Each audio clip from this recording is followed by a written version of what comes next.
now. I don't hear an echo. How about you, Vince? I don't hear an echo now. No? All right. Okay. So I was saying that what we're talking about is the religion Elementalism, and it is based on the book Elementalism. Here we go, just in case you forgot that picture from 5 seconds ago. All right, so the discussion tonight is going to be on energy, vibration, and frequency.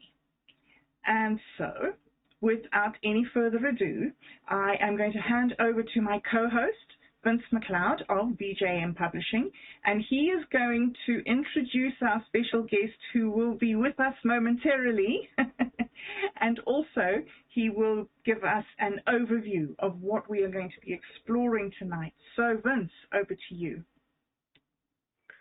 Yeah, cheers, Bob, and g'day, Internet. What we're looking at in tonight's show, energy, frequency, and vibration, is really the basic elements of the quadrajitu, or the basic description of reality. As Nikola Tesla said, if you want to find the secrets of the universe, think in terms of energy, frequency, and vibration. And so that's what we've also got our special guest tonight, Julian Crawford, here to speak it to us about. Hey, Jules, what's up? Hey, good to be back with you guys. Apologies for the technical difficulties there. I was just looking for some headphones, but I haven't found anything yet, so hopefully the audio is not too bad. But it's ironic, of course, we're talking about frequency and vibration, and all the audio that's going out, of course, is just an example of frequency and vibration, and this is a fundamental building block of matter as well as energy. So it's something that applies both to the material world and to the idea of the mind, frequency, different vibrations in the mental space.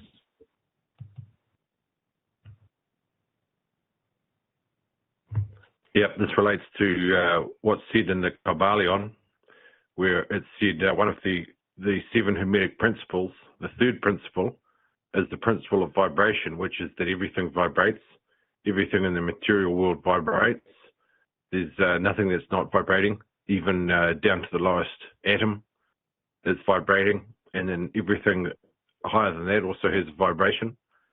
So you can take the entire feminine axis, the great feminine axis, from the furthest left of the quadrajitu to the furthest right, and you can divide it up into earth, water, air, and fire. And each of these 4 elements is a higher vibration than the previous one. So earth is the lowest vibration, since it's hardly vibrating at all. It's solid, dense matter. Plato, in Timaeus, he wrote about earth being composed of cubes because it's very stable. Water is the next highest vibration, and that Plato thought was comprised of isocohedrons, which are almost spherical. So that's why it was a higher vibration than earth, and that's why water can run. And then higher than that again is air, which is comprised of octahedrons. So that's kind of sharp, which is why air is capable of having a higher vibration still. And then the highest of the 4 elements, the highest vibration is fire, which is comprised of tetrahedrons, which is spiky. So fire is the sharpest of the elements, and the highest vibration of the 4. Yeah, I was just having a look at the Kabbalion earlier. I've got my copy here. And, of course, frequency and vibration is a big theme in that book, the 3rd chapter dedicated to that subject. And it's talking, like we talked about last week, about consciousness being the prima materia. Of course, there's a huge debate between the materialists who believe that matter essentially gave rise to consciousness, and then the idealists who believe that consciousness gave rise to matter. So in the Kabbalion, it's talking about how frequency pervades all the atoms of the material world, but it's also pervading the etheric realms, which is the ether, which is something that they postulate is in between energy and matter. So it's like a intermediary which can take the vibrations from the material world and the vibrations from the energetic world, which is, you know, as we've discussed, where consciousness is coming into play. So frequency and vibration is very much a thing in consciousness and in the mental and energetic realms just as much as in the physical realm, but they're saying that all the energy is ultimately coming from the all, which they say the all is mind. So it's similar to what we've already discussed last week about consciousness being the prima materia. So is consciousness energy then? No, consciousness is more fundamental than energy, but energy is what consciousness dreams up out of boredom in order to be entertained. So you've got the great feminine axis from left to right, and you've got the great masculine axis from top to bottom, and then within that framework you've also got energy, which is the amount of energy that goes into any one particular experience. So you might have a really high energy masculine experience, might be like war, for example, going to battle, and a really low energy masculine experience might be like reading a book. So the energy determines how intense the experience is. The idea that the natural state of consciousness is one of perfect bliss, as per the fourth tenet of elementalism, means that consciousness has to dream up something in order to be entertained, and the amount of energy in that experience is the intensity of what's being dreamed up.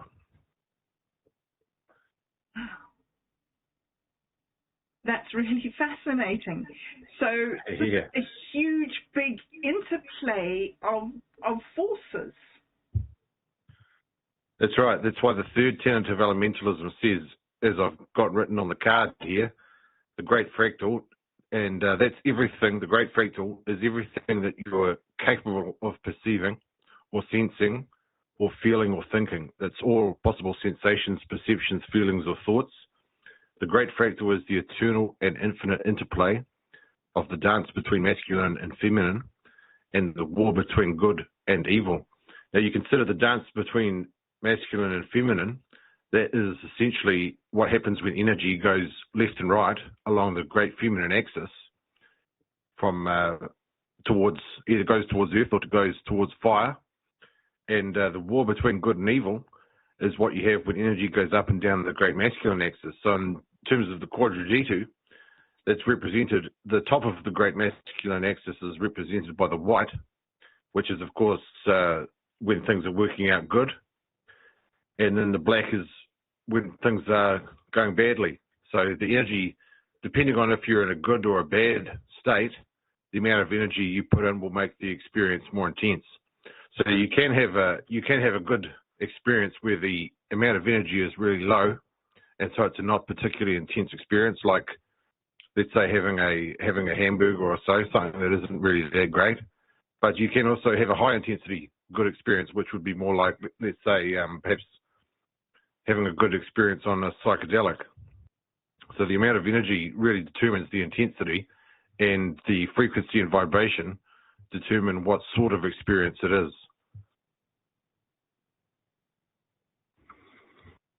What sort of experience it is in terms of good or bad? And in terms of masculine or feminine. Masculine or feminine. So you might have an experience where consciousness might experience being a rock, for example, and that would be an extremely feminine experience on account of that. It's not a lot happens. It's a low vibration experience. But consciousness can also experience being lightning, which is an extremely masculine experience. And so in between are all the various plants and animals, herbivores, carnivores, omnivores that you find in the living kingdom. And so the human animal would be a more fiery sort of vibration, if you think in terms of the natural world, because of our place in the food chain. Whereas, for example, a cow might be closer to the center, and things like grass or just plants might be very close to the element of earth. Yeah, and I mean, all of the thoughts and emotions and language that we use all have frequencies attached to them. So negative thoughts, negative emotions, that can create a negative frequency that affects ourselves, and not only ourselves but also other people. And likewise with positive thoughts and emotions, that raises the frequency, so that can have a positive beneficial effect and positive effect on people around you as well. So it's like a cliche, of course, but the power of positivity, you know, the ultimate quest is to be positive in your thoughts at all times, and to try and stop yourself from having negative thoughts and thought loops and things like that. But it's harder than you might think to stay positive, of course, all the time. But that helps raise the frequency, and that can allow you to become more in tune with the frequency of God or the collective consciousness, if you like. So this is, you know, how people can navigate the great fractal, I guess you'd say, like we suggested last week, that there's certain levels or dimensions that you need to be on a positive frequency to be able to access those dimensions, and it's like a gateway to keep unwanted people out. Right, yes. Everyone's fragment of consciousness has its own frequency, and these frequencies are non-material because the great masculine axis is non-material, but other people can still perceive them. Like if you are a psychic sort of consciousness, you can perceive other people's frequencies, so you can tell if they are good intentioned or evil intentioned just by the frequency that seems to emanate from their consciousness or from their soul, even, you could say. So that isn't so much a matter of vibration, but you can also talk about heavy vibrations, people who are thinking along using their reptilian brain and not really using the higher parts of the brain. Someone thinking in reptilian terms would definitely be thought of as having a low vibration as well as a low frequency. So these terms, they might seem like they might seem similar, but vibration really refers to the material world, and frequency refers to the spiritual world. That's how you can make an easy distinction between the two. So how do you control your vibration and frequency? Well, your vibration in physical terms is a matter of energy. So you control that basically by eating food. Like if you work out and don't eat anything, then you'll become low energy. So your vibration will return back towards the center, back towards nil. And if you eat food and become more active, then you will have more energy, and you'll go back out on the great feminine axis. You'll go more towards the fire again. So that's how you control your vibration. That's really by using simple physical laws. But controlling your frequency is a matter of spiritual laws, because your frequency will naturally match the frequency that you send out into the great fractal. So if you behave in a really altruistic and helpful manner, in other words, the sort of way that you would behave if you truly understood that every other living being was a fragment of God's consciousness, then you would be a high frequency, and that would be represented in the quadriditu by the white. But if you were a very selfish person who behaved much like a beast before there was any civilization, and you didn't think at all in terms of other beings being conscious and only thought in terms of your own selfish desires, then you would be low frequency, and that would be represented by the black of the quadriditu. So at the winter pole of the quadriditu, the most extreme bottommost point, you'd have your serial killers and pack rapists and other psychopaths like this. And at the top of the white, you'd have your really good people. But of course, that's not really easy to say what that is. It's morality, really. That's another question that we'll have to probably do an entire show about, what's good and what's evil. But of course, the frequency, your mental frequency, plays in with the law of attraction as well, because if you're on a certain frequency, you can attract other people that are on a similar frequency. So this plays in with the idea of synchronicity as well. You know, the people that you end up meeting, often it's because of the frequency that you're on being similar to them. And this is why people talk about manifesting certain things. And like you say, the frequency is very much determined by your mental state. So it's like you say, if you're sending out positive energy into the world, positive things will come back to you. So it's about reciprocity as well. Like, yeah, you get get back the sort of vibes that you're sending out. Mm-hmm. What's interesting is it's not just a matter of, like we were talking on the previous show about getting access to higher dimensions, but it's also a matter of, for example, getting access to physical spaces right here in this plane of the material world. Like if you were a really low frequency energy, you're the sort of person that a normal person wouldn't trust. You know, if you were a bouncer and someone of a really low frequency came up to you, you'd think, well, I'll keep this person out, they're dangerous. And of course, the opposite is true with a high frequency. If someone's high frequency, you invite them to your house, you know, you say you can come and stay at my place, no problem. And you know that you're not going to get ripped off because this is someone operating on a high frequency. So the law of attraction, as above, so below, just as it applies in the higher dimensions, it applies in this one. So you do attract really what you deserve in this sense.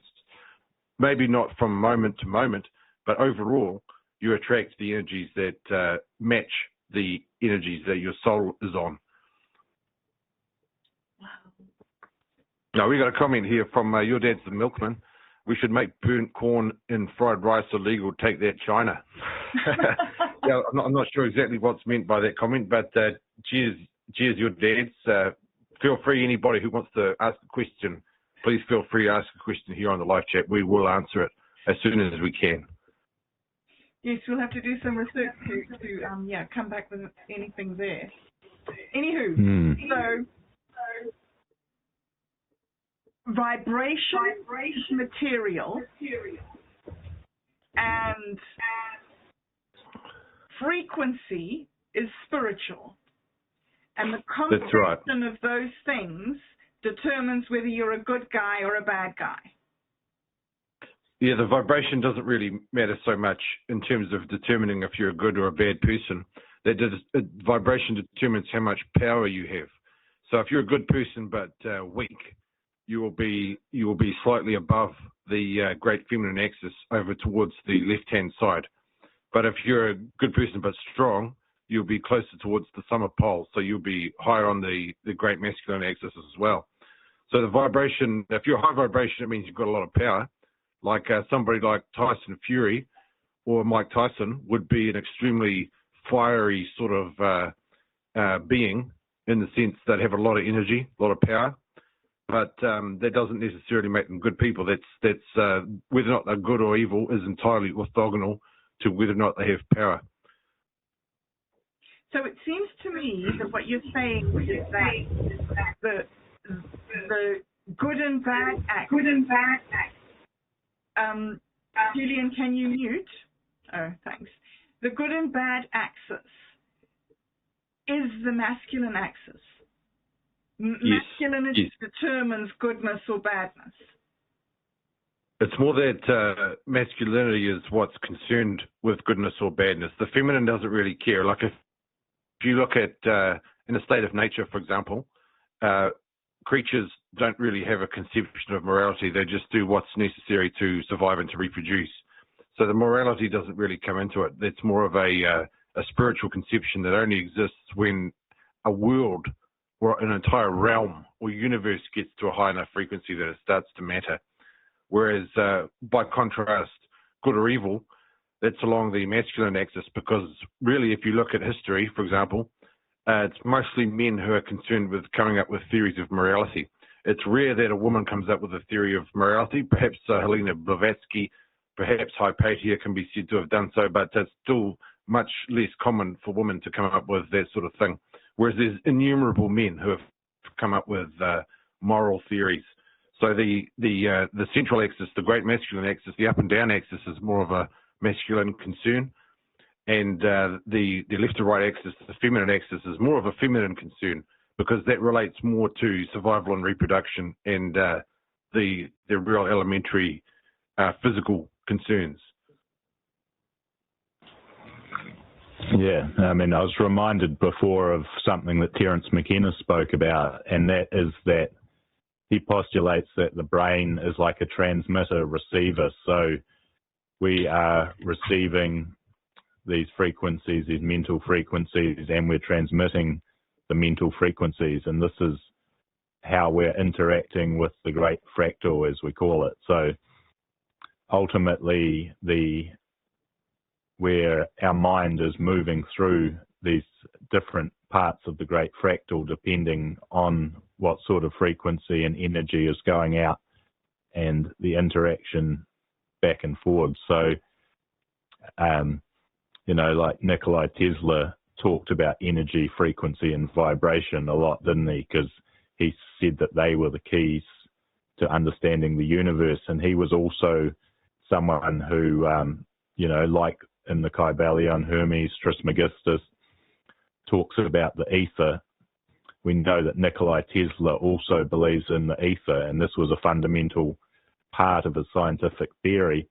And where modern science has gone wrong is that they have dismissed the ether completely. So most scientists do not believe in the ether theory anymore. I was going to... Yeah, Nikola Tesla. Oh, you know, he did say, if you want to find the secrets of the universe, think in terms of energy, frequency, and vibration.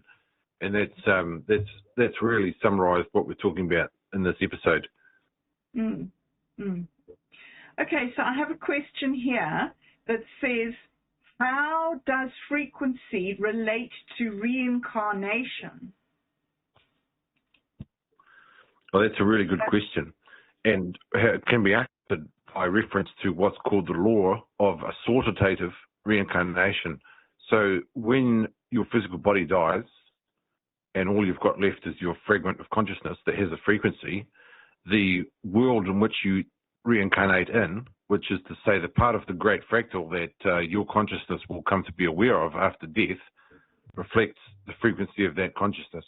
So if you have managed to manufacture a high frequency consciousness during this life on Earth by taking superior actions, by taking master morality actions and being brave and so on, being courageous and just and wise and prudent and temperate and all those sort of things, then you will incarnate in a realm full of similar beings, because they will also have a similar frequency. So if you've behaved well, you'll incarnate in a realm full of people who are well behaved. And if you've behaved more like an animal, you will naturally, by way of assortative reincarnation, incarnate in a realm that's essentially full of animals. So this is what Plato and this is what the Buddhists meant when they said that if you have too much karmic debt, you can reincarnate it in the animal realm. I mean, that's literally what happens. If your frequency of consciousness is more fitting that of an animal than of a human being, then you reincarnate as an animal. And really, you don't have anyone to blame for this, because that reincarnation would match the frequency of your consciousness, and the frequency of your consciousness matches the energies that you sent out into the world. So the reason why we've all incarnated into this earth, which is a tough place to be, and we all die here and everything must suffer, is because this is the frequency of consciousness that matches the frequencies of our consciousness. So you say, well, the world's violent. Well, that probably means that we were violent in previous lives, and that violence came to impact our frequency of consciousness, and that caused it to match this particular world, and here we are. So if we don't want to come back here, if we say this world's too violent, I don't enjoy it, it's too intensely dark, then the onus is on us to send out into the great fractal a higher frequency of energy so that it comes back to us. Yeah, it's very much a big part of the whole theory of reincarnation, is that your frequency has a big part to play. Both positive and negative frequencies will affect where you would potentially reincarnate. And Plato talks about the myth of in the Republic, which is talking about, instead of the idea of heaven and hell, is the idea that there's many realms, there's many hell-like realms and heaven-like realms, and many levels that you can go up and down. And Plato talked about how it was a 1,000-year journey, so it would be either 1,000 years through the heavenly realms or 1,000 years through the hell realms. But it was ultimately the idea that your karma and the frequency that of your consciousness is what affects whether you get a good or a bad life in your next life. So, it's a theory which is obviously not as common in the modern day in the West, because the teachings of the Hermetic tradition and the Platonic tradition was largely replaced by Christian doctrine and, the Roman Empire's favoured doctrine. So, and then they got replaced by people are rediscovering it. Yeah. And then here we are. Mm. It's a good thing that people are rediscovering these old truths. It's interesting that you can what Plato said in Republic. He also said in Timaeus that the type of creature you reincarnate as depends on essentially the frequency of your consciousness, although he didn't put it like that. Frequency of consciousness is really a modern Western way to say karma, because that's essentially what we're talking about, is your karmic debt. Your karmic debt will influence the part of the Great Fractal that you reincarnate in. Now, the Great Fractal, of course, contains all of the heaven realms and all of the hell realms. So you can really appear in any one of these depending on what the frequency of your consciousness was. In other words, what your karmic debt was. But it's also in Buddhism that you have a great number of heaven realms and a great number of hell realms, that you can pass through any numbers of these realms depending on your karmic debt.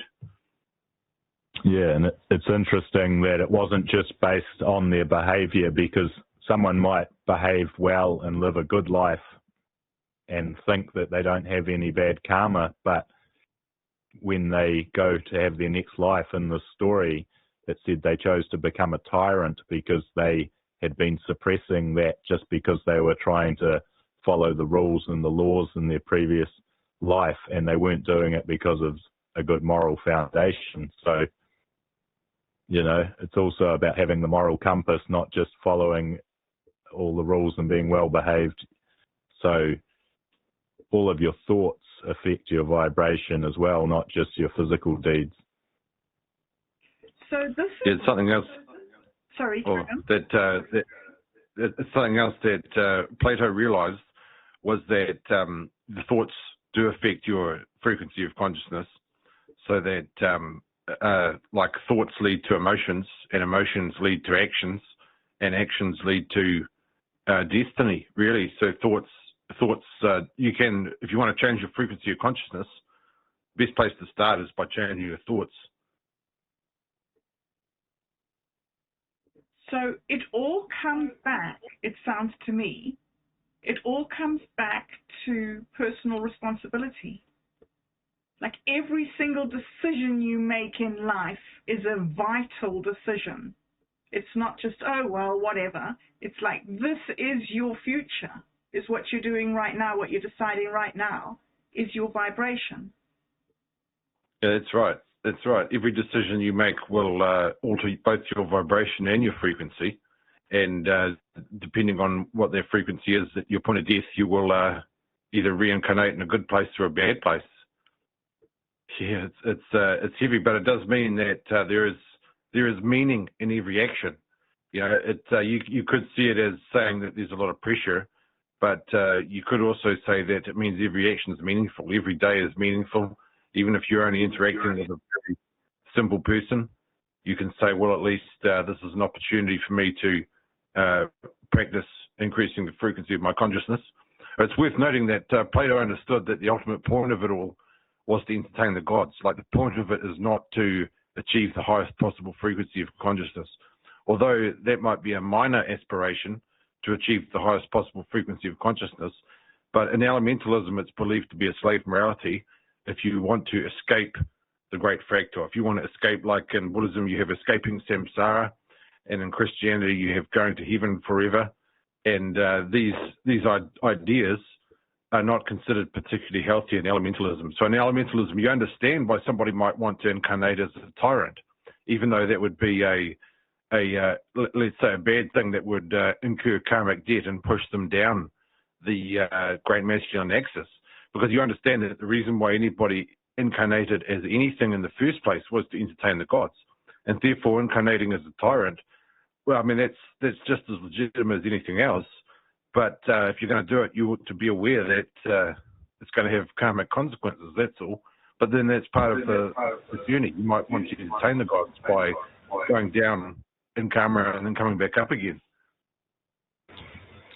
Yeah, and like the idea that our thoughts are affecting the reality around us and that sort of thing, it's connected to the idea of manifestation as well. If you visualize something and you focus on something repeatedly, eventually there's a chance that you could attract that into your life. So it's not just about, like you say,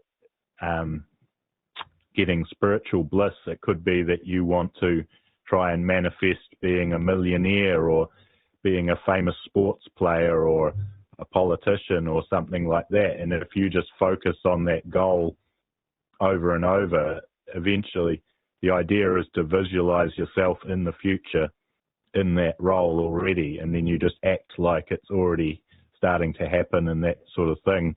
And this is where you get the idea of creating our own reality by manifesting the things that we want from the mind. And ultimately, like you say, it's our thoughts that lead us to take action. So it's not like you can just sit there meditating and wait for the $1 million. You may end up having to do a lot of work and take a lot of action, but because you're pursuing that goal, it is the mind that's ultimately creating the reality. That's fascinating. So for me personally, I'm really, really weak on that axis of, I'm very weak.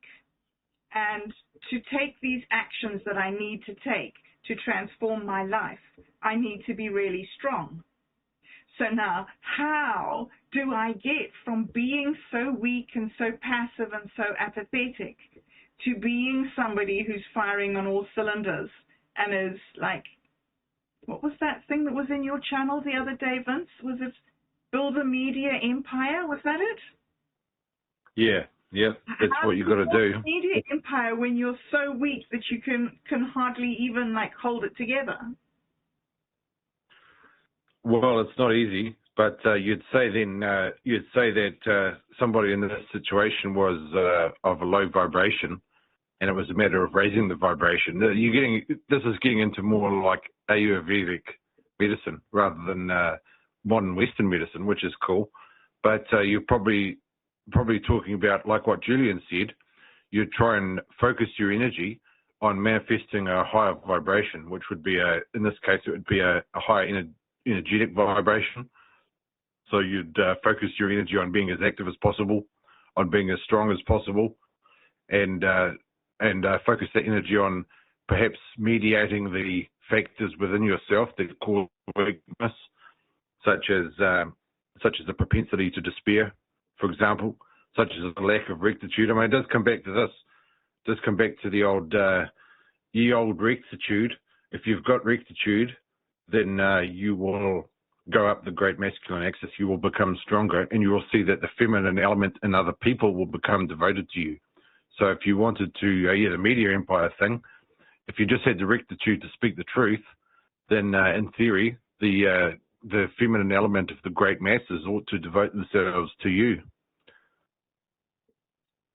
Wow, that's a superpower. Yeah. Yeah, well, another theory that I was just looking into recently is the simulation hypothesis, and this is a really interesting theory that essentially says that reality is similar to a video game. So it's like being in a 3D video gaming environment, like a virtual reality, except in this case, the virtual reality is created by consciousness, essentially by the by the spiritual beings or the higher forms of consciousness essentially have created this reality which behaves in a similar way to a simulation or a computer game environment. And it's certainly getting a lot of interest even from mainstream scientists. So it's very interesting because obviously in a computer game, you don't just have all the code write itself. It has to be written by an intelligent designer. So it's forcing people to look at alternatives to the atheist materialist paradigm where everything has come about randomly from the material world. And the problem with materialism is that entropy causes matter to break apart and become more chaotic over time. So eventually all the matter in the universe would just be clouds of dust floating around instead of forming into more meaningful objects. But they talk about this law of infodynamics, which is where information has the opposite of entropy, which the entropy goes down the more that information is correlated and put into intelligent forms by conscious beings. So it's interesting that scientists are now talking about the laws of infodynamics instead of just thermodynamics. Say that again, what you just said? The highest state of entropy is for all knowledge to be organized. Is that what you just said? Yeah, well, like entropy makes things go into a chaotic form where it's just random and disorganized, but because of intelligent beings, we're able to correlate information and create theorems and proofs and hypotheses and correlate, build on that knowledge. As we see now in the modern day, there's so many advances in knowledge. So knowledge is becoming less chaotic, less entropy, it's becoming more ordered. Whereas in a materialist world, there's no intelligent designer, there's no theory that the world has been created from consciousness. It's ultimately just going to end up all in a more chaotic state after a few million years. It's not going to form necessarily into new forms of life or complex organisms. Yeah, that's one difference between elementalism and materialism. In materialism, the belief is that all energies, all frequencies, and all vibrations will eventually dissipate to nothing. So like Charles said, you have a universe just full of dust, essentially, and it's all at negative 273 degrees or whatever absolute zero is, because the universe is not capable of sustaining any of these things indefinitely. But from the elementalist perspective, once you realize that consciousness is the prima materia, you understand that consciousness naturally operates at the highest possible frequency and the highest possible vibration. So the only reason why you have anything else at all is because consciousness has deliberately lowered its own frequency and or lowered its own vibration in order to experience something other than just the maximum possible. So like in the case of higher dimensions, for example, you might have a higher dimension that's operating on an extremely high vibration, but the lower dimensions then are formed by progressive simulations that keep simulating a lower and lower frequency, lower and lower vibration. So you may have in the higher dimension, you're capable of, for example, flying, and there's no such thing as death, and you don't need to eat. But somebody has simulated a lower vibration world in which we happen to be, and within the simulation you have things that don't otherwise exist in the real world, such as death and such as extreme amounts of misery. And a lot of people would ask, well, why would somebody want to simulate misery? Well, the reason is to entertain the gods. Really, that's what it comes back to in elementalism. You'd simulate a world in which there was great suffering, just specifically so that you could experience it, and then experiencing going back to the real world and realizing that none of that suffering was actually 100% real in the true sense, and therefore was just a bit of a laugh. Like Alan Watts says, we suffer only because we take seriously what the gods made for fun. Yeah, and it's really interesting that scientists are having to take this stuff seriously now, because it's not just going to overturn a few theories, it's going to overturn centuries of thinking from the materialist point of view. And so what they were talking about in the simulation hypothesis documentary is that scientists are finding that matter doesn't just exist independently, it's actually emerging from this etheric realm. So matter is an emergent property of the ether. So it backs up, of course, the idea that consciousness is the prima materia. It keeps coming back to that idea. And of course, when you look at an atom, it's not a physical particle. The atom is really made up of a lot of space, and it's really the speed at which the electron is spinning that creates the illusion of a spherical atom. And even these electrons, of course, are not made up of any physical matter. They're just dense forms of energy. But in this documentary, they do talk about the quantization of reality. If you zoom in far enough, you will eventually find like the pixels of reality, the pixelation, which is the quanta.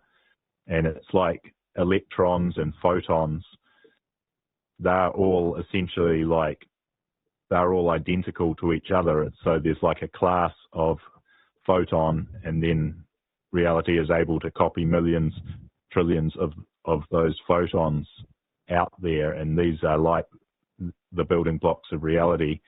And this is why people, you know, make the analogy that it's similar to computer code, because ultimately, you know, a big enough supercomputer could track the locations of all the quantized pieces of information, which is essentially the idea that the universe is made up of data and information, which is being transmitted by, like we say, frequency. Frequencies are waves that are traveling through space-time and through the ether and that sort of thing. So we are a supercomputer. The universe is a supercomputer that consciousness has built. Yeah, pretty much.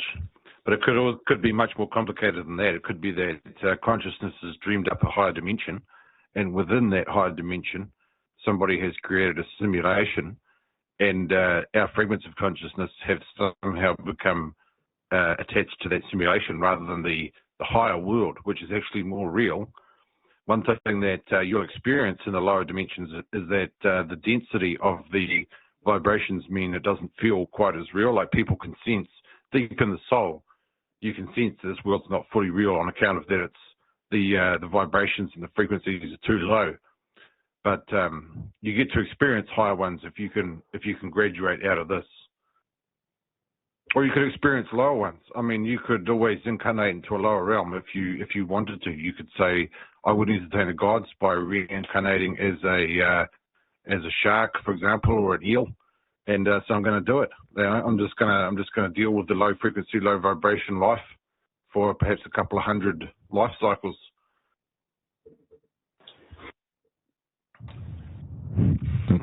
Yeah, no, that's a good analogy, that consciousness is programming this reality, because it's the idea that matter emerges from consciousness. So the coding, it's not just the physical matter, there's also an underlying code which creates that matter, which is what we are calling the ether.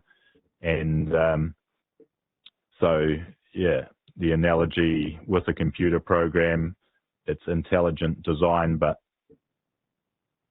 we can potentially be playing a part in affecting that reality as well. So it's definitely an interesting theory. Well, it all happens by the law of attraction. If you wanted to experience, for example, a high-tech society, which in elementalist terms would be a high vibration society, like a society like this where we've got electronics and petrol-powered vehicles, that's an extremely high vibration society. There's a lot of energy, a lot of physical energy, a lot of mental energy goes into maintaining our society the way it is. It would be much lower vibration for us to just go back to medieval style villages, and perhaps that may be what happens, because it's known that the more energy you have to put in to get away from the center of the quadrigetu, the harder it is to maintain it over the extended period of time. So when the energy that's going into this particular world naturally comes to decline, the vibration will lesser, and we'll go back to a much simpler and much slower paced way of life. Gosh. All right, here's another. Sorry. Oh, yeah. Go ahead. Carry on, Julia. Oh, I mean, like last week we mentioned psychedelics, of course, and this is an example of where people who take psychedelics are potentially catching a glimpse of this framework of reality, this underlying framework which exists behind the material universe. So, I mean, that's, a potential hypothesis is that it's unlocking our perception, much like in the Matrix movie. They notice glitches in the Matrix and the green Matrix code is coming through. It's similar to that in that you're seeing the patterns being formed by consciousness, which are potentially the energies that are behind the reality. And the difference really between the Matrix movie and reality is that in that movie, the simulation is created by AI machines. But in this case, it's more likely that if this is a simulation, it's created by spiritual beings or higher forms of consciousness. Yeah, one thing that they don't seem to consider in the Matrix movie, which I thought was a bit of a plot hole, was that when they wake up out of the Matrix and they're in the real world, they don't ask themselves, hey, how do I know that this real world is also a Matrix and I can wake up out of this into yet another real world? But that's a possibility that we have entirely. Like in this place, you could say, okay, this world's a simulation. So when the physical body dies in this material world, your fragment of consciousness wakes up in the real world full of the people who are doing the simulation. But that might also be a simulation.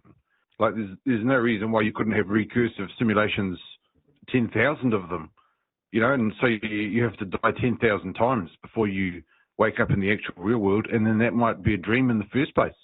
So really, it's impossible to say that anything is solid material existence.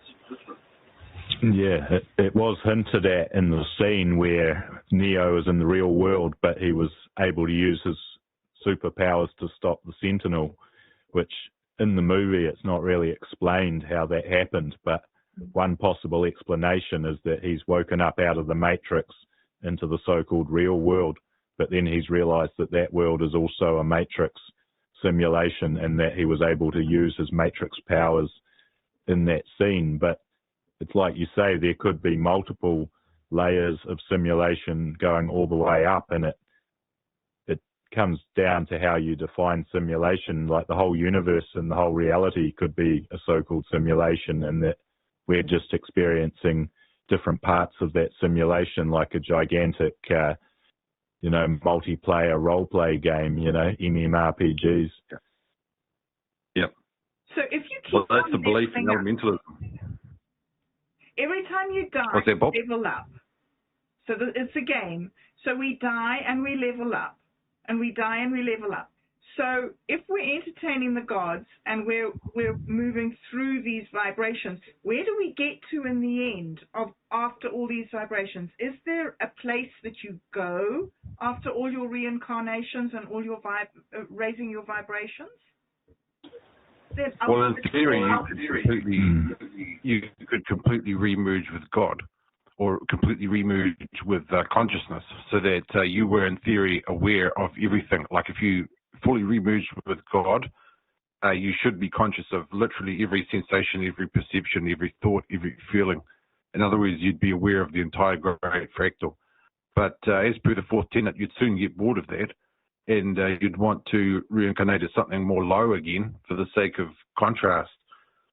That could be why we're here. It could be that in our previous life we escaped samsara and became as one with God, and then thought, well, this is starting to get pretty boring, so I'll incarnate on planet Earth. Yeah, I mean, I believe that it's possible that the consciousness, once it reaches a certain level of enlightenment, it would be able to live without incarnating into a physical body. So we may just live in the so-called heavenly realms or the mental realms, where it's more like a dream, where we can just fly around just through the will of our thoughts, where we can, do things that we can't really imagine in our waking life. We can do a lot more in our dreams. So it's possible that our consciousness will live out in different realms without the need for a physical body, where it's interacting with other intelligent forms, and ultimately like getting closer back to the God consciousness or the source of the whole simulation. This is a little bit of a different tangent, but it's sort of the same. But this question is, how does vibration relate to physical dominance? Yeah, this is a good question. And the way to answer it is that it's a matter of evolution. Like in the initial state of material evolution, this is assuming a materialist, physicalist explanation for time, which I don't believe in as an elementalist, but just for the sake of arguing, I'll explain it. So in the initial state, you have a very low vibration, and that's akin to just rock. Let's say you've got a rock, big ball of rock floating through space, and you've got light beams hitting it from the sun. And what happens is that the vibration gradually increases. So you go from light beams to single-celled organisms, and those are perhaps by the time you've evolved things like worms and basic fish, you're in the realm of water. And then it goes further until you've got herbivores that evolve, and those are more like the realm of air. And then after that, you've got carnivores and omnivores, which are more like the realm of fire. So the higher the higher you go on the food chain, essentially, the higher your vibration. And that's why you can sort of understand things like cows.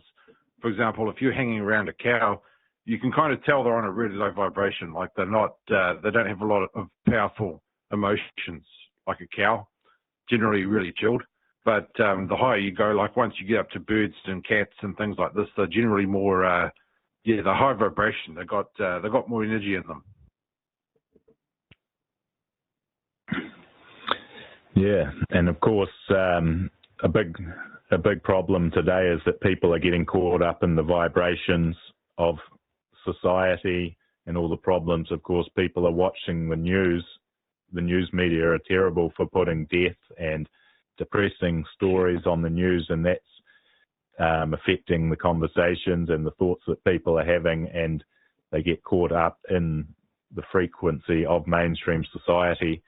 And we know that the music obviously has a big effect on us, because when we listen to music, it can dramatically affect our emotional state and that sort of thing. But most music is recorded at 440 hertz.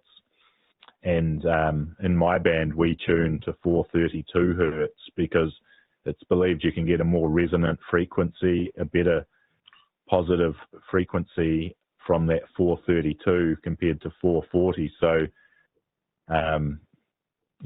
another reason why people do recreational substances like marijuana and psychedelics is because that dramatically shifts them out of the frequency they may have been stuck in the matrix, and gives them a completely different perspective because it's able to unlock more of their mind. That's why it's called the mind manifesting substance.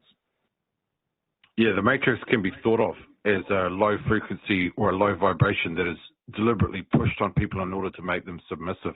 Because if you watch the news and it says death and destruction and politicians, you can't do anything about them, you're just helpless and you're going to die because materialism is true and there's no soul and life is meaningless, then what's going to happen is that you will naturally manifest a low vibration, and that'll make you weak. You won't have the energy to overcome your oppressors. You won't have the energy to overcome Big Brother. That's also why they deny spirituality. That's why shows like this, we have to do them on Rumble, because you can't talk in the mainstream about things like this. Jules and I would never, ever be on television answering questions like you're asking us and talking about subjects like this, because they won't let people have genuine spirituality. Like there is a war on against our souls. Our great war is a spiritual war, just like Tyler Durden said. And they try and push us down into low frequency, low vibration, like very weak animals. so that we can't resist them. So that's why shows like this is so good. You know, we're really raising the frequency, raising the energy, putting energy into shows like this raises the frequency for anybody listening. That's why I think it's so good we do it. Yeah, I mean, society is ultimately like a frequency of slavery. It wants people to be in submission to the authoritarian rulers and that sort of thing. And there very much is a deliberate suppression of spirituality, and obviously huge suppression of drugs through banning the war on drugs. But it's not just a war on drugs, it's a war on your mind, it's a war on your consciousness and your spiritual evolution. So the powers that be don't want you reaching your full potential and, you know, knowing the true ability of the mind and the soul and that sort of thing. So there's a huge suppression around psychedelics, but luckily both marijuana and magic mushrooms are starting to be they're starting to do clinical trials. So people with depression will be starting to get prescriptions in the near future. So maybe the tide is eventually starting to turn with the war on drugs. So, Julie, in any case, that's one way we can best entertain the gods is by striving to develop our spiritual frequency, even though we know that it's suppressed by the powers that be. And the powers that be are just playing their role, and it's a role to, it's really just a depressive force like gravity. You know, gravity pushes you down into the ground, and just by getting up out of bed every day, you defy gravity and thereby entertain the gods. Well, it's the same principle. The powers that be want to push us down into submission, just like gravity does. So we entertain the gods by overcoming that force and by developing our innate spiritual powers. How awesome. Julian, we are about to run out of time. We have 1 minute left of our hour. So I just want to ask you something about the simulation hypothesis and this data collection and the entropy and all the stuff that you're talking about, and AI and spirituality. It sounds like what you're talking about is that we human beings are caught up in the moment of evolution, and we are becoming a different sort of creature. Well, we've always had the ability to become a spiritual being, but it's been suppressed for so long. So you could see it as our spiritual evolution, but it's ultimately, you know, something that could have happened a long time ago if it wasn't being suppressed by the powers that be. But the Kybalion, for example, is passed down through the mystery school, and these people learnt it from their elders and that sort of thing. But we never had any elders with this knowledge. So people who have come to use psychedelics have had to reinvent the whole concept from the ground up and rediscover this idea of the mystery school without being initiated into it from someone who had that knowledge. So ultimately, I think we will evolve spiritually, because people, like we say, information on the internet is getting out there, and it's the information theory which is allowing people to explore psychonautics and psychedelic drugs. We've got one last comment here from your dad, from Bookman. 23 people watching and no one commenting. What a bunch of disrespectful cucks. I'd just like to say to those 23 who are watching, we're going to be here again next week, same time, 9 o'clock New Zealand time. So if you can think of a question for us, we're going to have a theme. So if you can think of a question for us, please write it down and then spring it on us during our next live show, the same time next week, 9 p.m. New Zealand time. And thank you, U23. That's a very auspicious number.